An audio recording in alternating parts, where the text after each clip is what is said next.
अस्सलामुअलैकुम। Straight talk में खुश आमदीद। आपके साथ मैं हूँ आयशा बख्श। वज़ीर आज़म शहबाज शरीफ ने काबीना इजलास से खिताब करते हुए कहा है कि हुकूमत की कारकर्दगी ने IMF को हैरान कर दिया है।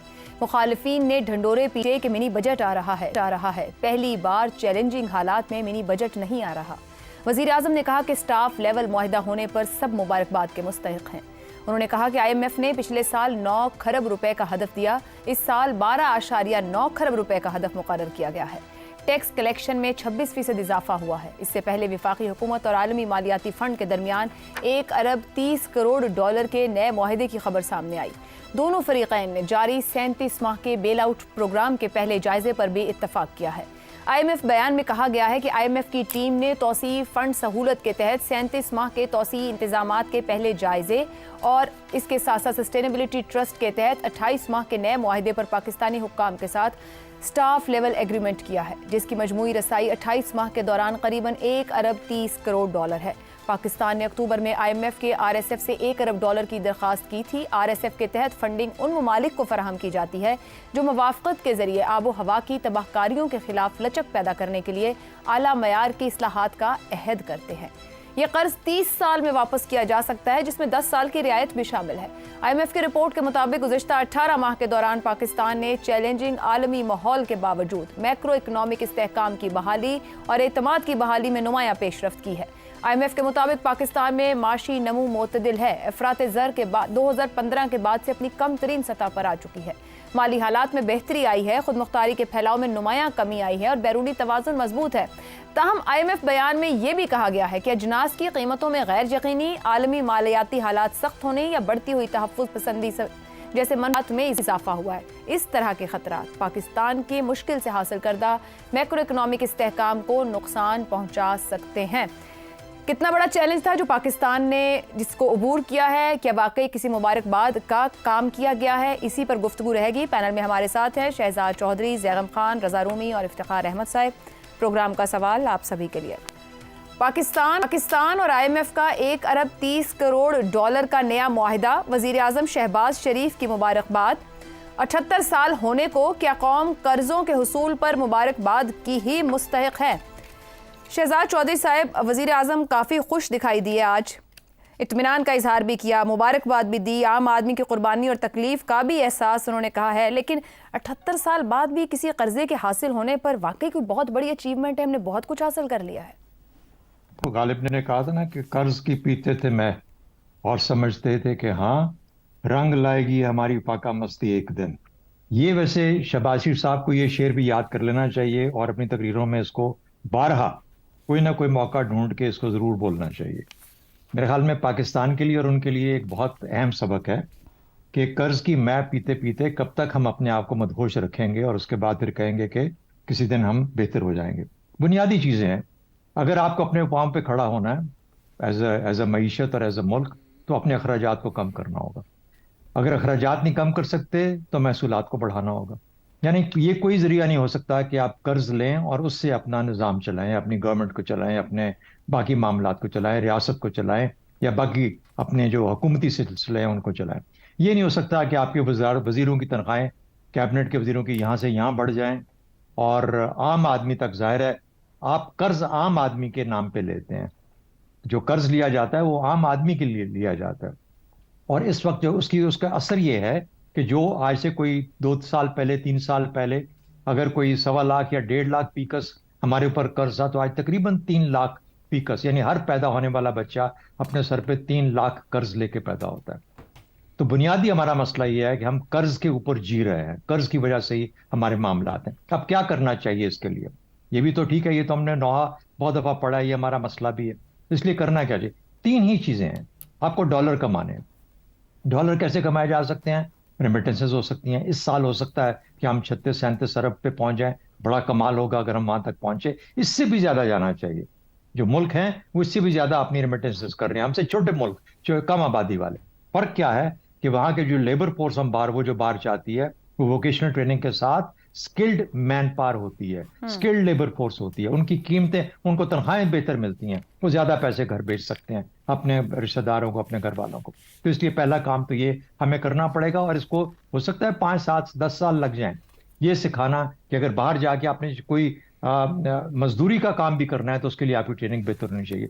दुबई में अब पाकिस्तानियों की कोई जरूरत नहीं है, क्योंकि वहां पर उस किस्म की जो तामीरात थी जिसके ऊपर के उठा के चीजों को लगाना पड़ता था, अब हट के अब हर चीज मैकेनाइज हो चुकी हुई है।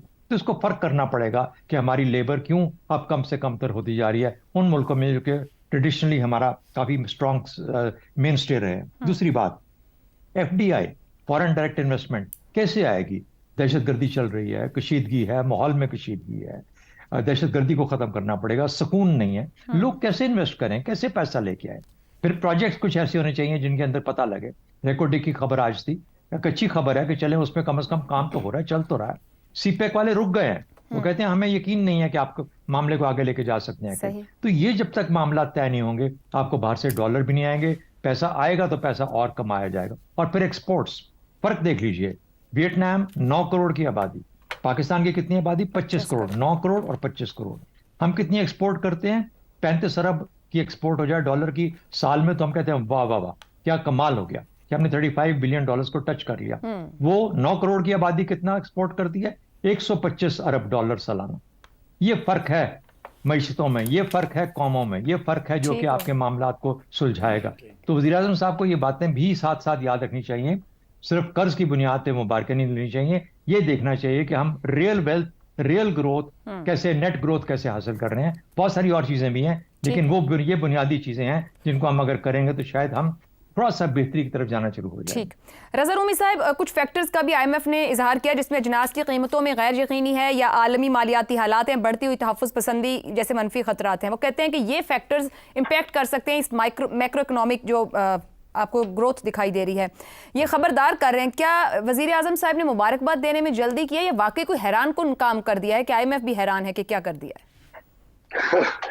आयशा, देखिए, पहली तो ये बात है कि आपने जो सवाल शुरू किया कि क्या कर्जों में डूबा हुआ मुल्क जो है वो किस तरह से सेलिब्रेट कर सकता है कि एक और कर्जा मिल गया। देखिए, बात यह है कि अगर आप आईएमएफ के कर्जों की मालियत देखें तो कोई ज्यादा नहीं है। मसला ये है कि ये एक स्टेबलाइजेशन का प्रोग्राम है जो पाकिस्तान की जो सूरत हाल रही है पिछले 8-10 साल से मईशत की, ये अब जरूरी हो चुका था कि जैसे अभी वो कह रहे थे बेल्ट टाइटनिंग कहा जाता है कि अपने अखराजात को कम किया जाए, खसारा जो है बजट का उसको कम किया जाए। और आईएमएफ की जो प्रोग्राम होते हैं उनका यही मकसद होता है, उनमें पैसे कम होते हैं, वो ज्यादा ये होता है कि भाई आप अपनी मईशत को सही डगर पर आगे चलाएं। तो उस लिहाज से तो ये एक मैं समझता हूँ कि कामयाबी है इस गवर्नमेंट की, क्योंकि अगर आपको याद हो तो पाकिस्तान बिल्कुल डिफॉल्ट के दहाने पर पहुंच चुका था और खुदा ना खास्ता अगर दिवालिया निकलता पाकिस्तान का तो फिर श्रीलंका वाले हालात जो हमने देखे या और लातीनी अमेरिका में कई ममालिक में ऐसा हुआ है, तो वो तो एक जैसे कहना चाहिए इंतशार पैदा होता है। तो उस लिहाज से तो ये एक अहम डेवलपमेंट है।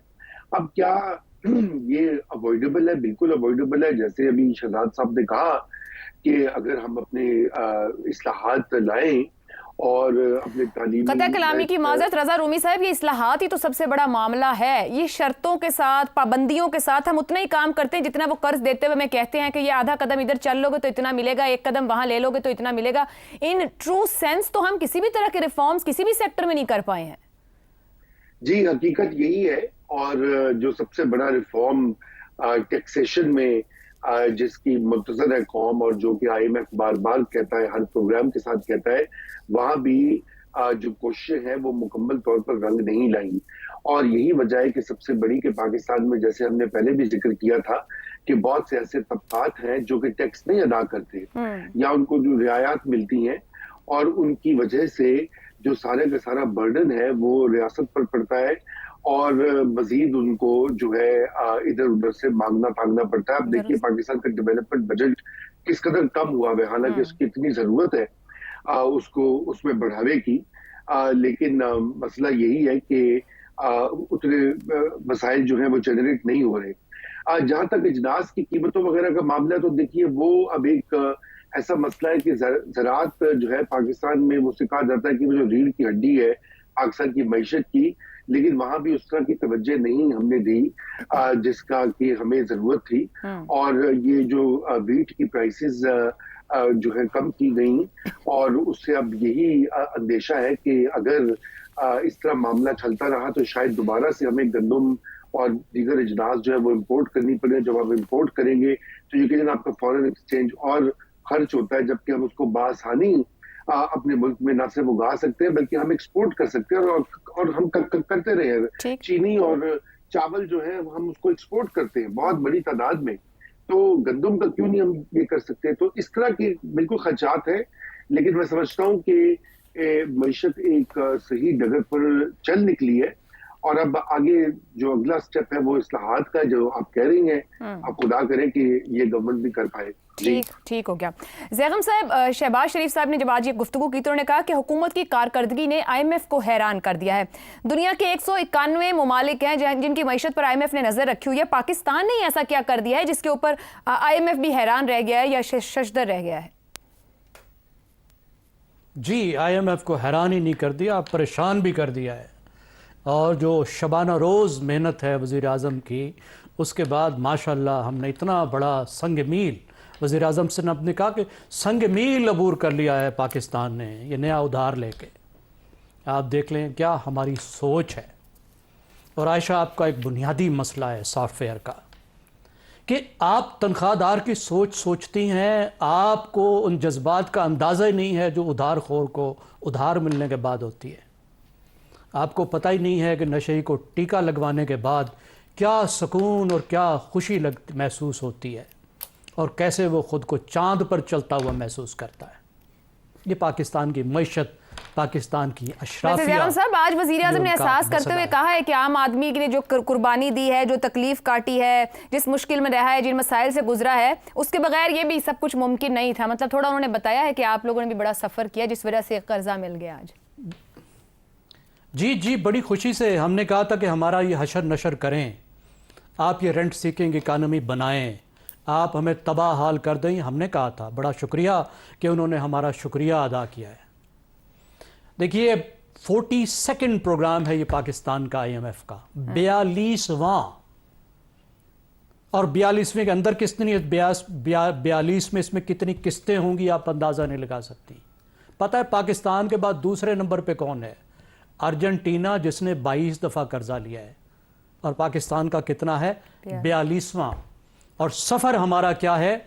1985 में, कम से कम मेरे तो लाइफ टाइम में क्या, I was quite young at that time. 1985 में एक पाकिस्तानी एक भारतीय से 65% ज़्यादा खुशहाल था, 65% ज़्यादा इनकम कमाता था। आज पाकिस्तानी एक भारतीय से आधी इनकम कमाता है, एक भारतीय हमसे दुगना खुशहाल है। पिछले 20 साल में हमारी जो एवरेज ग्रोथ रेट है वो 2.5% है, और इतनी हमारी आबादी की रेट है। हम कहीं गए ही नहीं, हम बैठे हुए हैं, और दुनिया कहीं से कहीं चली गई है। और वाहिद कारनामा हमारा ये है कि हर 3 साल के बाद हमने एक IMF का प्रोग्राम किया है, एक IMF से उधार लिया है। और IMF तो एक साहूकार है ना, और ये तो बड़ा अच्छे वाला साहूकार है, अच्छे रेट पे दे देता है, मईशत को ठीक करने के लिए भी कोई मशवरे दे देता है, 2 चीज़ें ठीक भी करा लेता है। सही। ज़रा बाकी इधर उधर देखें किस तरीके से कर्ज लिए गए विद ओब्लिवियन, जिससे दूसरों का ही फायदा हुआ है, हमारा फायदा नहीं हुआ। और जिस तरह से उन कर्जों को खर्च किया गया है, ज़रा आप जो इंटरनेशनल फाइनेंशियल इंस्टीट्यूशंस से पूछ कर देखें कि उन प्रोजेक्ट्स के जिनके लिए कर्ज लिया गया, वहां की कहानियां क्या हैं। मगर अभी रजा साहब भी तो बात कर रहे थे ना ज़ैगम साहब कि एक स्टेबलाइजेशन की हमें ज़रूरत थी, हमारी मईशत जहां आग खड़ी हुई थी, यहाँ से आगे आपको दिखता है? अभी तक तो नज़र नहीं आता कि रिफॉर्म्स प्रायोरिटी बने हों, पर अभी हुकूमत ने दावे बहुत किए, आपको लगता है उस पर जाएंगे? देखिए आयशा, ये 24 दफ़ा जो लिया गया IMF से प्रोग्राम, तो 24 दफ़ा स्टेबलाइजेशन आई ना। जब भी IMF से आप पैसे लेते हैं तो उसके बाद स्टेबलाइजेशन तो आती है ना। मसला ये है कि उसके बाद क्या होता है। स्टेबलाइजेशन तो 24 दफा आई और 24 दफा आके चली गई। अब क्या डिफरेंट होगा? क्या कुछ बदलेगा? क्या वाकई ऐसे रिफॉर्म्स होंगे? क्या पाकिस्तान का जो करंट अकाउंट डेफिसिट है कि आप जो दुनिया से मंगाते हैं, इंपोर्ट्स आपकी वो दुगनी है आपकी दुरुस्त एक्सपोर्ट हो से। गया। अगर गरीब मजदूर बाहर मेहनत ना कर रहा होता तो आप तो बहुत पहले कंगाल हो गए होते। एक साल क्या, एक महीने में कंगाल हो गए। तो वजीर आजम साहब उस दिन हमें बताएं जिस दिन पाकिस्तान की एक्सपोर्ट्स जो हैं वो इंपोर्ट से ज्यादा खत्म हो जाएं। ठीक और सबसे बड़ा मसला जो है वो तो एलीट कैप्चर का है, चलें ये जो अपने रेंट्स निकालते हैं, सही। जो शुगर बेचते हैं और फिर वापस शुगर मंगाते हैं, हमारे रगड़े लगाते हैं। ठीक तो हो जब गया। तक बुनियादी रिफॉर्म्स नहीं होंगी, स्ट्रक्चरल रिफॉर्म नहीं होंगी, हम तो कहीं ऐसी जाने वाले मुबारकबाद नहीं। यही करनी खुशियां चाहिए। मनाते रहेंगे। यही खुशियां टीका लग गया, मजे करो। चलेंगे। इफ्तिखार साहब, वज़ीर आज़म साहब ने कहा कि आम आदमी ने बहुत तकलीफ उठाई है, कुर्बानियाँ दी, सलाम पेश किया है। शहबाज शरीफ साहब ने माशी इस्लाहातों, जागीरदारी निज़ाम का खात्मे की बात की जाए, एलीट कैप्चर के खात्मे की बात की जाए या ताजरों से टैक्स, ये वो इस्लाहात हैं जो कि बुनियादी ज़रूरत हैं हमारी, हम आगे नहीं बढ़ पाएंगे। एक और IMF मुआहदा लाकर आम आदमी की कुर्बानियों को सलाम कब तक चलता रहेगा? पहली बात तो है कि ये इस बात की अलामत है कि आलमी इदारे पाकिस्तान की मालियाती पॉलिसियों पर इत्मीनान का इजहार कर रहे हैं। ये तो अब दुश्मन भी मान लें और मुखालफिन भी मान लें। वो ये कहते हैं कि पिछले साल के मुकाबले में महसूलात की वसूली में 26% इजाफा हुआ है। तो अगर वो कह रहे हैं और ऐसा हुआ है तो मैं ये उनकी कामयाबी समझता हूँ। सर, सारा तनख्वाहदार तबके की जेब वो से कहते हैं कि उनका कहना है कि खरबों रुपए के जो टैक्स के मुकदमात अदालतों में ज़ेर इल्तवा पड़े थे, उसमें से 34 अरब रुपए के ख़जाने का आमदन हुई है। 34 अरब रुपए के मुकदमात को फैसला हो गया है, क्योंकि तरीक़ाकार था कि बजाय वहाँ पर कोई अफसर जाता, आम OSD लेवल के लोग चले जाते थे, जिसके नतीजे में अदालतें फैसला नहीं कर पाती थी। वो इसको अपनी एक कामयाबी समझ रहे हैं। वो ये कहते हैं कि सेल टैक्स की चोरी की जो है चोरी शुगर सेक्टर को, वो कहते हैं शुगर सेक्टर में सबसे ज़्यादा सेल टैक्स चोरी होता है। अब उन्होंने चैलेंज को कबूल किया है प्राइम मिनिस्टर ऑफ पाकिस्तान कि मैं खुद इसकी निगरानी करूंगा। चीनी की कीमत तो फिक्स ना मुझे करवा नहीं सके, पता पूरा क्या- रमजान गुजर मुझे गया। नहीं पता वो क्या करते हैं। आपके सर, मैं तो बता रही हूँ जो मुझे हो नहीं रहा है पता मार्केट आपका में। सवाल क्या है अच्छा, और ठीक उनका मौक़िफ़ क्या है, क्योंकि ओके। इतना पढ़े लिखे अगर आप भी होते, मैं भी होते, हम यहाँ ना बैठे होते, हम कहीं और बैठे क्या होते। बात कर रहे हैं? अच्छा, आगे चलें जी। आपका पता नहीं, मैं ठीक जगह। आप यहीं पे ना बैठी होती हैं, आप कहीं अफसर होती हैं, आप ऐनक आपकी सर, और अफसर भी मोटी कहाँ होती वो कर पा रहे हैं आप- जिसका ओथ उठाते हैं इफ्तिखार साहब। हम कम से कम वो करने अच्छा की यार, कोशिश मुझे कर रहे हैं। प्रोग्राम तो पर आप बात ना प्रोग्राम पर्सनल पे बात करें, करें, आप प्रोग्राम पे बात करो ना यार। करें प्रोग्राम पे ऐसे तुम ऐसी बातें उठाती हो जिससे तलेगी सवाल से। अच्छा, उन्होंने कहा कि शुगर मिल्क सेक्टर को मैं खुद देखूंगा जहाँ सबसे ज़्यादा चोरी होती है। फिर उन्होंने एक बात बड़ी इंपॉर्टेंट कही है। उन्होंने कहा कि हम तमाम तर अपनी तवज्जो इस बात पे ला रहे हैं कि कोई पैसा जो बाहर से ज़ाया हो रहा है सिस्टम में से, इस सिस्टम को दुरुस्त बनाया जाए। और गुज़श्ता साल रवा माली साल के इब्तदाई 3 महीनों में वो कहते हैं 12 अरब रुपए के सेल्स टैक्स की वसूली का फ़र्क है।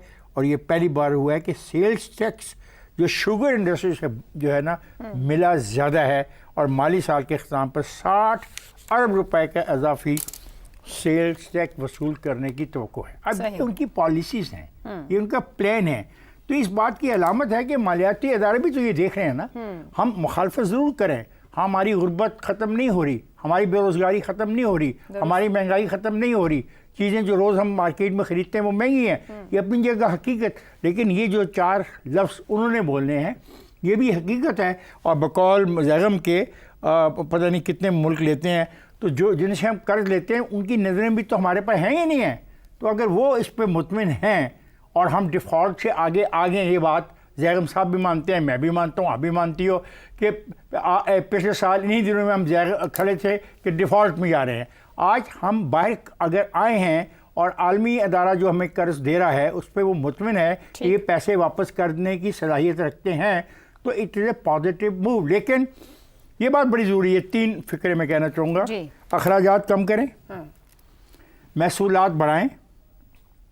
लेकिन एक इंटरेस्टिंग बात है कि अगर बच्चे पैदा ना करें तो जो मौजूदा बच्चों पर कर्ज की कीमत बोझ नहीं बढ़ जाएगा। मतलब अगर हम बच्चे पैदा किए जा रहे हैं तो कोई दोस्त कह रहा है कुछ सिखाएं, कुछ एक्सपोर्ट करें, करने वाले काम करें। आई एग्री, स्किल सिखाएं, यहाँ पे सिखाई जाती है, लोग नहीं सीखते ना। अब लोगों पे कानून साजी करें लोगों को कहते हैं तरखान बनो, बढ़ई बनो, लोहार बनो, काश में आओ, जमीन काश करनी सीखो। बिल्कुल, ये जिम्मेदारी लेनी पड़ती है, तो नहीं, हुकूमतों को वो नहीं सिखाना आते पड़ता है, हैं, दुनिया वो जहान में इजी रहता है, आप लाल बत्ती पे खड़े होना नहीं सिखा मनी में सकते। जाते चले, ब्रेक लेने हैं, दें। इजी मनी में जाते हैं, जमीनें बेच के बाहर के मुल्कों में जाके बिल्कुल, पैसा अपने कमाना ऊपर चाहते बैठे हैं। एलीट को देख रहे हैं कि इजी मनी कैसे आप बन हैं सकता है, तरीका और रास्ता नहीं क्लास के देखते लोग, हैं। आप एक हैं ब्रेक- जितने बड़े स्टैंड पे एक ब्रेक लेते हैं कि माहिरीन ने खुश्क साली का अलार्म बजा दिया है कि हम निमटने को तैयार हैं। इस ब्रेक के बाद प्रोग्राम में एक बार फिर खुशामदीद। महकमा मौसमियात ने पंजाब, सिंध और बलूचिस्तान में मामूल से कम बारिशों के बायस खुश्क साली अलर्ट जारी कर दिया है। सितंबर 2024 से मार्च 2025 तक मुल्क भर में मामूल से 40% कम बारिशें हुई हैं। पंजाब में मामूल से 38%, सिंध में 62%, खैबर पख्तूनख्वा में 35%, बलूचिस्तान में 52%, जबकि आज़ाद कश्मीर में मामूल से 29% कम बारिश रिकॉर्ड की गई है। महकमा मौसमियात के मुताबिक तरबेला और मंगला डैम में पानी की शदीद किल्लत है। इस साल जनूबी इलाकों में औसत दर्जा हरारत मामूल से 2 से 3 डिग्री ज्यादा है। कुछ जनूबी इलाकों में मुसलसल खुश्क दिनों की तादाद 200 से भी तजावुज कर गई है। खुश्क साली से मुतासरा इलाकों में सूरत हाल मजीद बिगड़ सकती है। मेट डिपार्टमेंट के मुताबिक सूरत हाल में बेहतरी का इम्कान नहीं है। सीजन का दूसरा निस्फ भी पहले निस्फ की तरह खुश्क रहने की तवक्को है।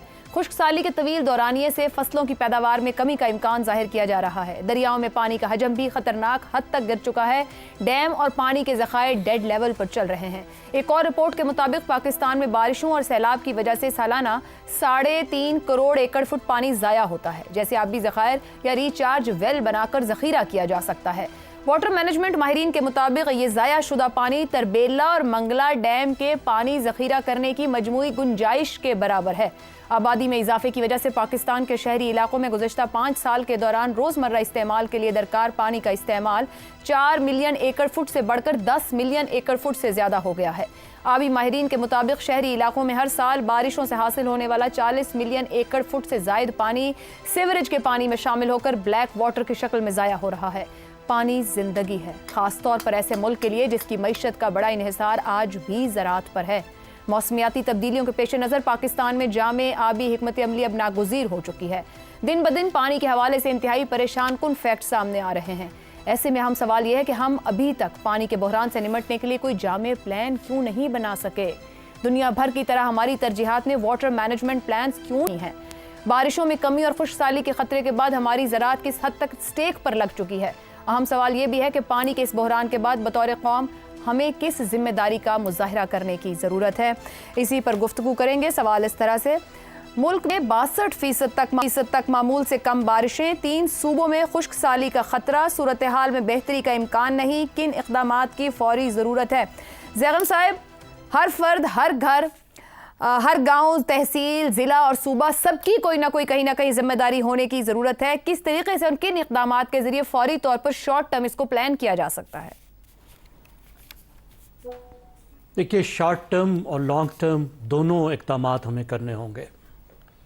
मसला हमारा ऐसा है, इतना हिस्टोरिक है, इतना सिविलाइजेशनल है कि हमें हज़रत यूसुफ़ अलैहिस्सलाम की वो कहानी याद आती है जिसमें फ़िरौन ने कहा था, ख्वाब देखा था कि 7 दुबली गायें 7 मोटी गायों को खा रही हैं, और उन्होंने ये ताबीर की थी कि 7 साल बहुत अच्छे होंगे और 7 साल की खुशहाली होगी, उसके लिए तैयार करो। खुश्क साली होगी, 7 अच्छे सालों के बाद 7 साल खुश्क साली के। अब आप देखिए, सिर्फ 2 साल पहले, 2.5 साल पहले 2022 में खौफनाक बारिशें आई, तारीखी फ्लड्स आए।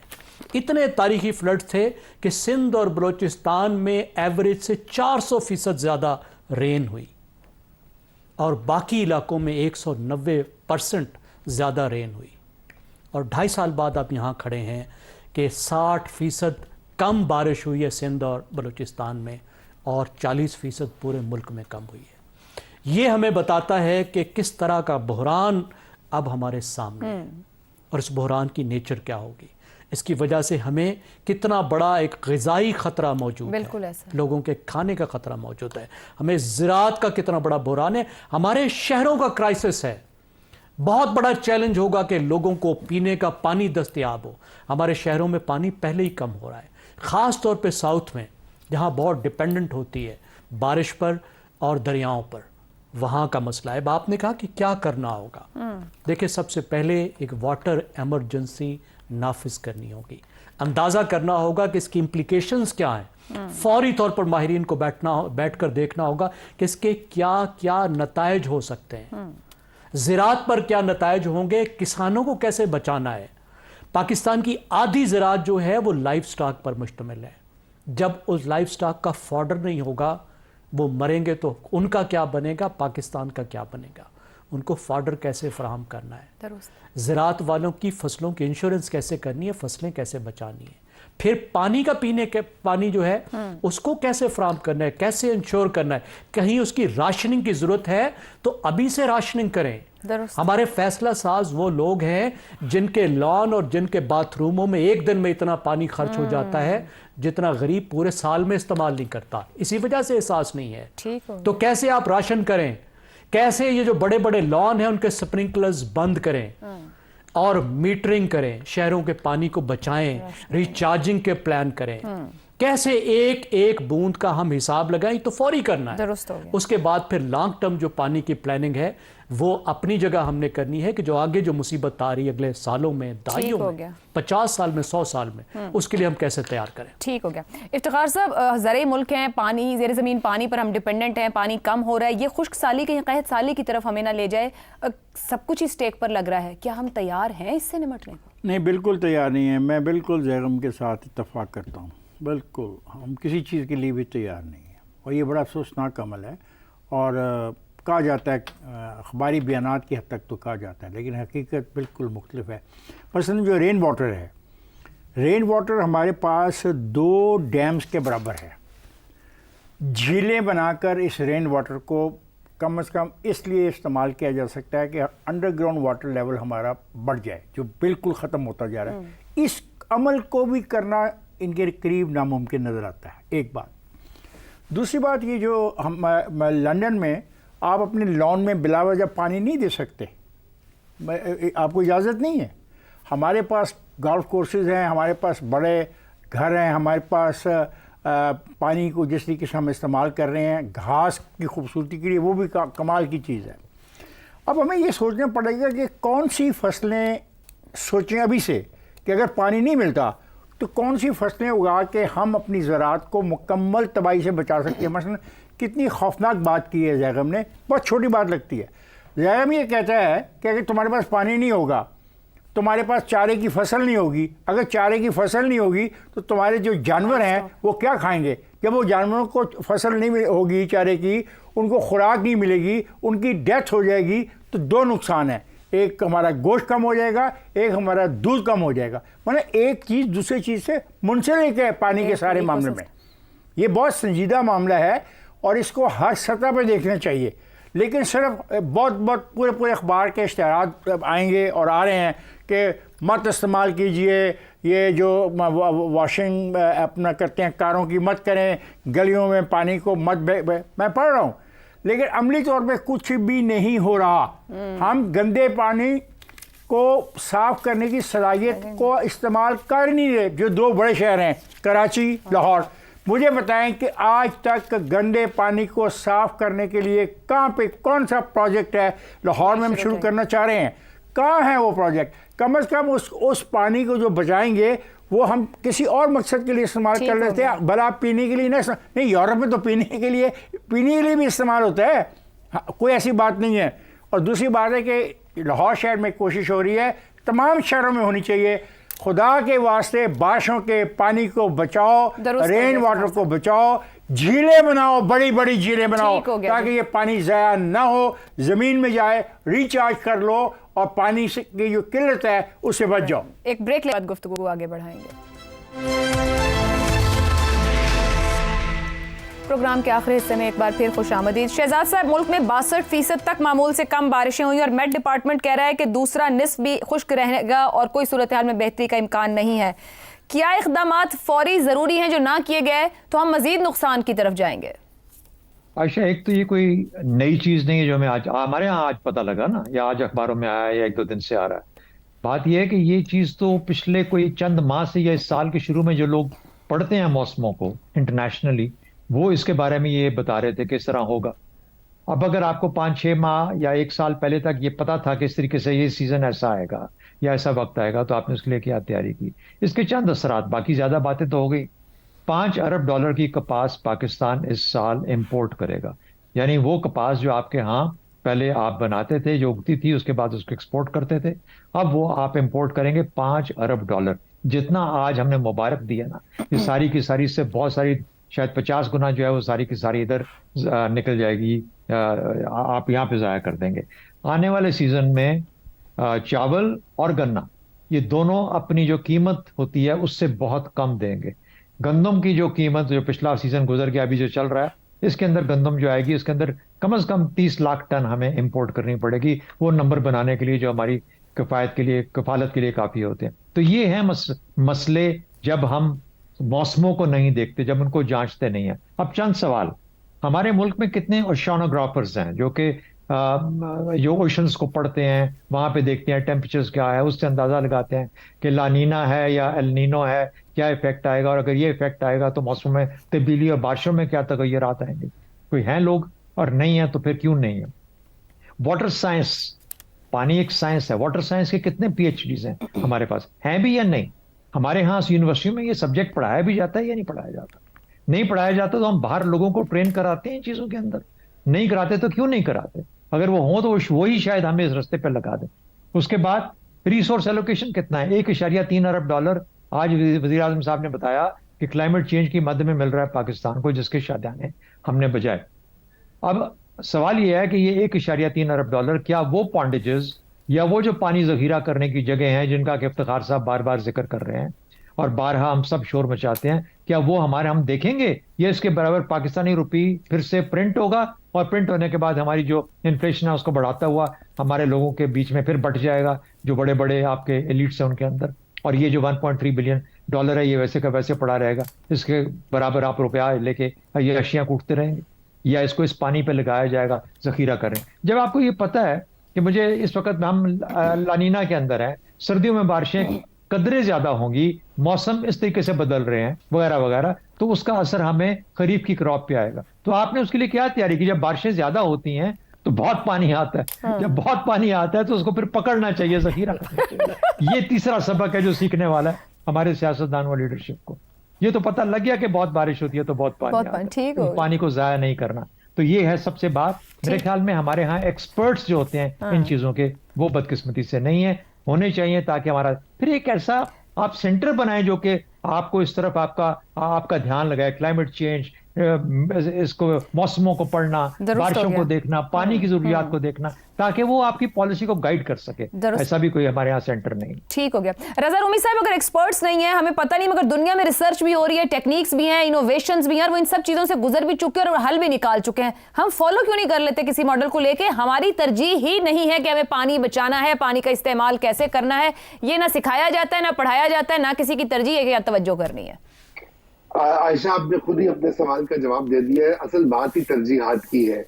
ये तरजीहात जो हमारी अशराफिया जो पाकिस्तान को रूल करती हैं और पाकिस्तान की तकदीर का फैसला करती हैं, उनकी तरजीहात में ये शामिल ही नहीं है।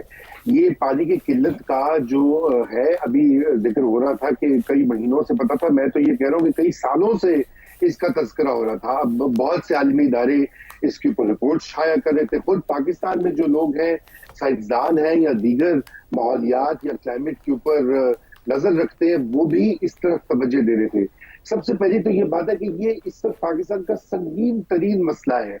पानी की जो किल्लत है, चाहे वो ज़राअत के शोबे के लिए हो, ह्यूमन कंजम्पशन के लिए हो, वो आगे बढ़कर और भी इस कदर शदीद होने का इम्कान है। अगर अभी से हमने कुछ ना किया कि यकीन जानिए बाकी तमाम मसाइल पीछे रह जाएंगे। रही बात दूसरी कि हमारी जो सूबाई हुकूमतें हैं, हमारी जो फेडरल गवर्नमेंट है, वहाँ इस तरह के इदारे मौजूद हैं। प्लानिंग की पूरी मिनिस्ट्री मौजूद है, फिर प्लानिंग एंड डेवलपमेंट हर सूबे में मौजूद है, कर नहीं कुछ रहे। क्योंकि करना उनका ये होता है कि वो डे टू डे जैसे कहते हैं वो मैनेजमेंट करते हैं, फायर फाइटिंग करते हैं, अपनी सियासी जो पेट्रोनेज होती है उसकी तरफ उनकी तवज्जो होती है। जो देर पा मसाइल हैं पाकिस्तान को, जो लाहक है पाकिस्तान की अगले आने वाली नस्लों को, उनकी तरफ तवज्जो सिफर के बराबर है। ठीक है। और तीसरी बात यह कि ये जब तक हमारी सियासी पार्टियां जो हैं और अब सियासी अशराफिया जो हैं वो, क्योंकि देखिए ये लॉन्ग टर्म प्लान्स हैं, ये एक हुकूमत का काम नहीं है, ये एक वज़ीर-ए-आज़म का काम नहीं है, ये एक वज़ीर-ए-आला का काम नहीं है, इसके ऊपर मल्टी पार्टी कंसेंसस की जरूरत है। और बदकिस्मती से वो तो आपस में बात करने को तैयार नहीं है, तो उन्होंने क्या ही कंसेंसस करना है इस मुल्क की बड़े बड़े मसाइल के ऊपर। तो यकीन जानिए ये सबसे जिसे कहते हैं अफसोसनाक और डिप्रेसिंग। तो ये कहना भी काफी ना होगा कि वाटर इमरजेंसी की जरूरत है, कि हमें एहसास ही नहीं कि हम कहाँ खड़े हुए हैं। प्रोग्राम से इतना ही, इजाजत दीजिए, अल्लाह हाफिज।